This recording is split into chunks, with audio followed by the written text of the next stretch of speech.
తెలుగుదేశం పార్టీకి అవతల service road దగ్గర మమ్మల్ని కిడ్నాప్ చేయడం జరిగింది.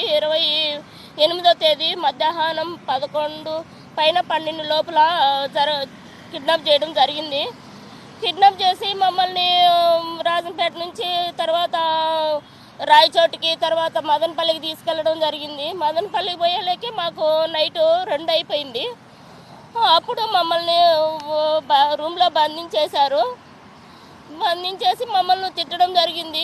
మాది ముండ మాలముండ, నీకెందుకే రాజకీయము, వేమన సతీష్ గారికి డబ్బులు ఇస్తా అని చెప్తావా నువ్వు, అందరికీ వీడియోలు చేస్తావా నువ్వు అని చెప్పి మమ్మల్ని బండబూతులు సిఐ ఫోన్లో నుంచి మమ్మల్ని తిట్టడం జరిగింది.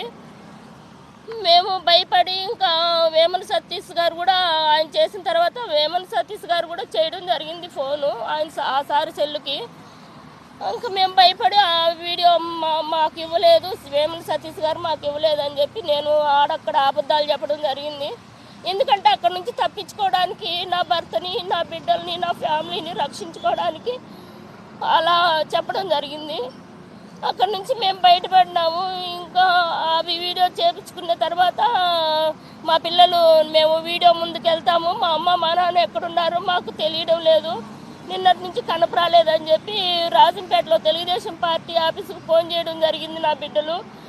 అప్పుడు వాళ్ళు వచ్చి సిఐ గారికి చెప్పడం జరిగిందంట, ఈ మాదిరి వాళ్ళ పాప వీడియో ముందుకు పోతుందంట అని చెప్పి.